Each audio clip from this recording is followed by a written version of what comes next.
Friends, ನಮಸ್ಕಾರ ಎಲ್ರಿಗೂ. Welcome back to my channel. ಇವತ್ತು ದೇವರ ಪೂಜೆಯಲ್ಲಿ ತೆಂಗಿನಕಾಯಿನ ಒಡಿತೀವಿ. ತೆಂಗಿನಕಾಯಿ ಒಡೆದಾಗ ಒಮ್ಮೊಮ್ಮೆ ತೆಂಗಿನಕಾಯಿ ಒಳಗಡೆ ಕೆಟ್ಟೋಗ್ಬಿಟ್ಟಿರುತ್ತೆ, ಅಥವಾ ಒಮ್ಮೊಮ್ಮೆ ಹೂ ಕೂಡ ಬಂದಿರುತ್ತೆ. ಇದರ ಅರ್ಥ ಏನು? ಇದು ಒಳ್ಳೆಯದಕ್ಕ ಕೆಟ್ಟದಕ್ಕ ಇದ್ರ ಬಗ್ಗೆ ತಿಳ್ಕೊಳ್ಳಬೇಕು. ಸಾಕಷ್ಟು ಜನಕ್ಕೆ ಇದು ಒಂದು ಪ್ರಶ್ನೆ ಕೂಡ ಕಾಡ್ತಾ ಇರುತ್ತೆ. ಇವತ್ತಿನ ವಿಡಿಯೋಲಿ ಇದರ ಅರ್ಥ ಏನು ಅಂತ ನಾನು ತಿಳಿಸಿಕೊಡ್ತೀನಿ.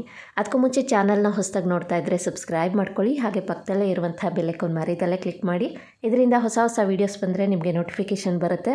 ವಿಡಿಯೋ ಇಷ್ಟ ಆದಲ್ಲಿ ಲೈಕ್ ಮಾಡಿ, ಕಮೆಂಟ್ ಮಾಡಿ, ಹೆಚ್ಚು ಜನಕ್ಕೆ ವಿಡಿಯೋನ ಶೇರ್ ಮಾಡಿ. ನಮ್ಮ ಹಿಂದೂ ಸಂಪ್ರದಾಯದಲ್ಲಿ ತೆಂಗಿನಕಾಯಿಗೆ ಅದರದೇ ಆದ ಮಹತ್ವವಿದೆ.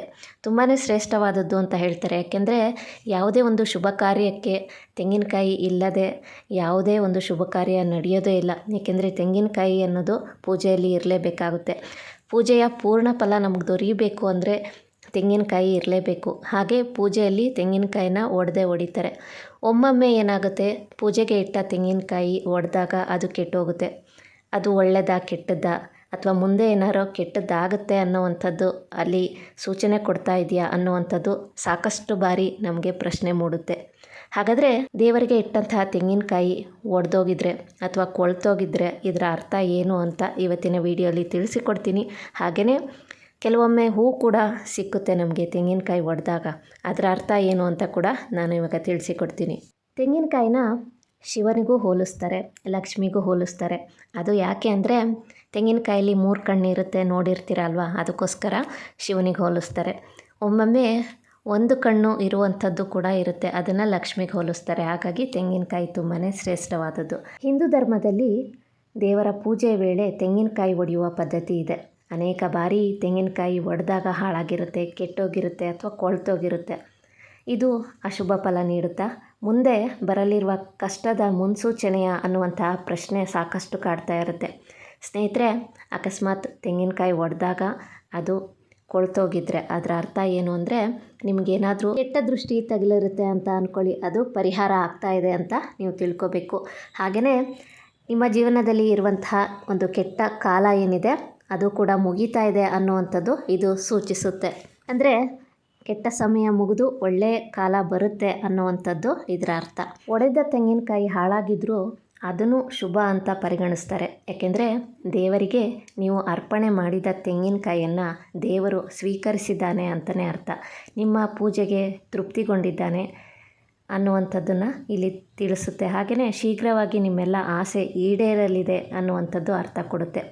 ವಿಶೇಷ ಪ್ರಾರ್ಥನೆಯೊಂದಿಗೆ ಪೂಜೆ ಮಾಡಿ ತೆಂಗಿನಕಾಯಿ ಒಡೆದಾಗ ತೆಂಗಿನಕಾಯಿ ಹಾಳಾಗಿದ್ದರೆ ನಿಮ್ಮ ಪ್ರಾರ್ಥನೆ ದೇವರಿಗೆ ಕೇಳಿದೆ ಅಂತ ಕೂಡ ಹೇಳ್ತಾರೆ. ಪೂಜೆಗೆ ಇಟ್ಟಂತಹ ತೆಂಗಿನಕಾಯಿ ಒಡೆದಾಗ ಅದು ಹಾಳಾಗಿದ್ದರೆ ತುಂಬ ಜನ ಗಾಬರಿ ಆಗ್ತಾರೆ. ಮುಂದೆ ನಮಗೆ ಕೆಟ್ಟದ್ದಾಗುತ್ತೆ, ಮುಂದೆ ಕೆಟ್ಟದ್ದು ಕಾದಿದೆ ಅನ್ನುವಂತಹ ಸೂಚನೆ ಇದು ಅನ್ನುವಂಥದ್ದು ತಪ್ಪು ಕಲ್ಪನೆ ಸಾಕಷ್ಟು ಮಂದಿಯಲ್ಲಿದೆ. ತುಂಬಾ ಭಯ ಪಡ್ತಾರೆ, ತುಂಬ ಯೋಚನೆ ಮಾಡ್ತಾರೆ ಮುಂದೆ ಕೆಟ್ಟದ್ದಾಗುತ್ತೆ ಅಂತ. ಆ ರೀತಿ ಏನೂ ಇರೋದಿಲ್ಲ. ಹಾಗಾಗಿ ತೆಂಗಿನಕಾಯಿ ಒಡೆದಾಗ ಅದು ಕೆಟ್ಟೋಗಿದ್ರೆ ಅಥವಾ ಕೊಳ್ತೋಗಿದ್ರೆ ತಲೆ ಕೆಡಿಸ್ಕೋಬೇಡಿ, ಅದು ಕೂಡ ಶುಭ ಫಲನೇ. ಸ್ನೇಹಿತರೆ, ಈಗ ಒಡೆದಂತಹ ತೆಂಗಿನಕಾಯಿ ಕೆಟ್ಟೋಗಿದ್ರೆ ಏನರ್ಥ ಅಂತ ತಿಳಿಸ್ಕೊಟ್ಟೆ. ಇವಾಗ ತೆಂಗಿನಕಾಯಿ ಒಡೆದಾಗ ಅದರಲ್ಲಿ ಹೂ ಬಂದರೆ ಏನರ್ಥ ಅಂತ ನಾನು ಇವಾಗ ತಿಳಿಸಿಕೊಡ್ತೀನಿ. ಇವಾಗ ತೆಂಗಿನಕಾಯಿ ಒಡೆದಾಗ ಅದರಲ್ಲಿ ಹೂ ಸಿಕ್ಕಿರುತ್ತೆ. ಹೂ ಬಂದರೆ ತುಂಬಾ ಒಳ್ಳೆಯದು. ಯಾಕೆಂದರೆ ಮುಂದೆ ಶುಭ ಫಲಗಳು ಇರುವಂಥದ್ದನ್ನು ಅದು ಸೂಚನೆ ಕೊಡುತ್ತೆ ಅಂತಲೇ ಹೇಳ್ಬೋದು. ಹಾಗೆಯೇ ಮನೆಯಲ್ಲಿ ಇರುವಂತಹ ಹಿರಿಯರು ಕೂಡ ಹೇಳ್ತಾರೆ, ನವದಂಪತಿಗಳಿಗೆ ಸಂತಾನ ಭಾಗ್ಯ ಉಂಟಾಗುತ್ತೆ ಅಂತ ಕೂಡ ಹೇಳ್ತಾರೆ. ಹಾಗಾಗಿ ನವದಂಪತಿಗಳು ಇರುವಂತಹ ಮನೆಯಲ್ಲಿ ಏನಾದರೂ ಕಾಯಿ ಒಡೆದಾಗ ಹೂ ಸಿಕ್ಕರೆ ಅವ್ರಿಗೆ ಸಂತಾನ ಪ್ರಾಪ್ತಿಯಾಗುತ್ತೆ ಅಂತ ಅದು ಮುನ್ಸೂಚನೆ ಕೊಡುವಂಥದ್ದು ಅಂತ ಕೂಡ ಹೇಳ್ತಾರೆ.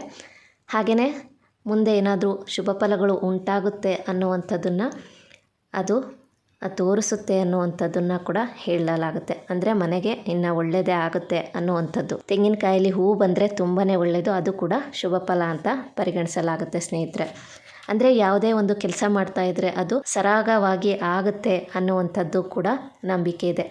ಸ್ನೇಹಿತರೆ, ಇವತ್ತಿನ ವಿಡಿಯೋಲಿ ಒಡೆದಂತಹ ತೆಂಗಿನಕಾಯಿ ಕೆಟ್ಟೋಗಿದ್ರೆ ಅಥವಾ ತೆಂಗಿನಕಾಯಲ್ಲಿ ಹೂ ಬಂದರೆ ಏನರ್ಥ, ಅದು ಶುಭನಾ ಅಶುಭನಾ ಅನ್ನುವಂಥದ್ದನ್ನು ನಿಮಗೆ ತಿಳಿಸಿಕೊಟ್ಟಿದ್ದೀನಿ.